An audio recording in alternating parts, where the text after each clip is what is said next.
నా ముందు వీడియోలో నేను నోట్బుక్ ఎల్ఎం టూల్ని ఎలా ఎఫిషియెంట్గా యూస్ చేయాలో చెప్తాను కదా. సో ఈ వీడియోలో నేను నోట్బుక్ ఎల్ఎం యొక్క స్ట్రక్చర్ ఎక్స్ప్లెయిన్ చేస్తాను అనమాట.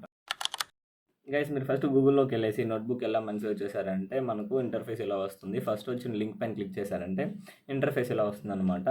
నెక్స్ట్ ఇక్కడ ప్లాన్స్ అని ఉంది చూసారా. ప్లాన్స్ అనేది ఎవరైతే సబ్స్క్రిప్షన్ తీసుకోవాలనుకుంటున్నారో వాళ్ళకి యూస్ అవుతుంది. మనం డే టు డే యూసెస్కి వాళ్ళు ఇచ్చిన ఫీచర్స్ అయితే మనకు సరిపోతాయి అనేసి నేను అనుకుంటున్నాను.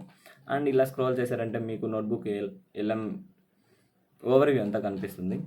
నెక్స్ట్ మీరు ఇప్పుడు ట్రై నోట్బుక్ ఎల్ఎం పైన క్లిక్ చేశారంటే ఇంటర్ఫేస్ అనేది ఇలా వస్తుందన్నమాట. సో ఇక్కడ మీరు చూసారంటే మనకు సెట్టింగ్ ఆప్షన్ అయితే ప్రొవైడ్ చేశారు. ఈ సెట్టింగ్ ఆప్షన్లో మనకు నోట్బుక్ ఎల్ఎం హెల్ప్ అని ఉంది. ఫర్ ఎగ్జాంపుల్ మీకు ఏదైనా టెక్నికల్ ఇష్యూస్ వస్తే మీరు అక్కడ హెల్ప్ తీసుకోవచ్చు. అండ్ సెండ్ ఫీడ్బ్యాక్ అని ఉంది కదా, మనం ఏదైనా ఫీడ్బ్యాక్ సెండ్ చేయాలనుకుంటే దీన్ని యూస్ చేయొచ్చు. అండ్ మనం డౌట్స్ సాల్వ్ చేసుకోవడానికి కమ్యూనిటీ కోసం డిస్కార్డ్ని అయితే యూస్ చేశారు. ఇంకా అవుట్పుట్ లాంగ్వేజ్ పైన క్లిక్ చేశారంటే మీకు ఏ లాంగ్వేజ్లో అవుట్పుట్ కావాలి అనేది మనం ఇక్కడ పెట్టుకోవచ్చు. సో ఇక్కడ వల్ల అయితే డిఫరెంట్ లాంగ్వేజెస్ అయితే ప్రొవైడ్ చేశారు. ఈవెన్ తెలుగు కూడా ప్రొవైడ్ చేశారు. నెక్స్ట్ ఇక్కడ క్రియేట్ న్యూ అని ఉంది కదా, ఈ క్రియేట్ న్యూ ఎందుకు యూజ్ చేస్తారంటే ఫర్ ఎగ్జాంపుల్ మీరు ఏదైనా నోట్స్ క్రియేట్ చేయాలనుకుంటే ఈ క్రియేట్ న్యూని అయితే యూజ్ చేస్తారనమాట. సో ఇక్కడ రెండు ఉన్నాయి కదా, హారిజెంటల్గా వర్టికల్గా. ఇక్కడున్న నోట్స్ని హారిజెంటల్గానా వర్టికల్గానా అలైన్మెంట్ కోసం యూజ్ చేస్తారు.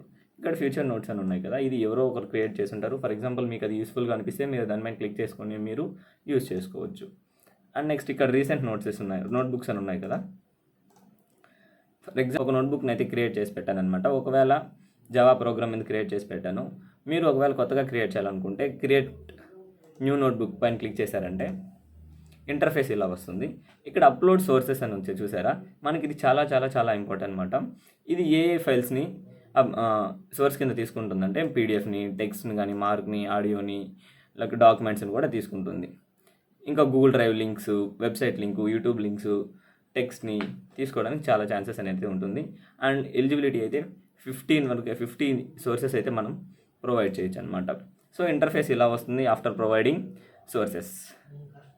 ఇక్కడ మీరు ఏ సోర్సెస్ పంపించారనేసి డిస్ప్లే చేస్తుంది. అండ్ ఇక్కడ మీకు పంపించిన సోర్సెస్ నుంచి మీకు ఏమైనా క్వశ్చన్స్ ఉంటే మనం ఇక్కడ యూజ్ చేసుకోవచ్చు. అండ్ ఇక్కడ కనిపిస్తున్నాయి చూసారా, ఇవన్నీ ఫ్యూచర్స్ అనమాట వాళ్ళు ప్రొవైడ్ చేసినట్టు ఏఐ టూల్కి. Like audio overview, video overview, mind map, reports, flash cards, quiz లాంటివి ఫ్యూచర్స్. వీడియో నచ్చితే మన అకౌంట్ ఫాలో చేయడం మర్చిపోకండి. అలానే మీ ఫ్రెండ్స్లో ఎవరైతే ఏఐ టూల్ నేర్చుకోవాలనుకుంటున్నారో వాళ్ళకి రీల్ని షేర్ చేయడం అసలు మర్చిపోకండి.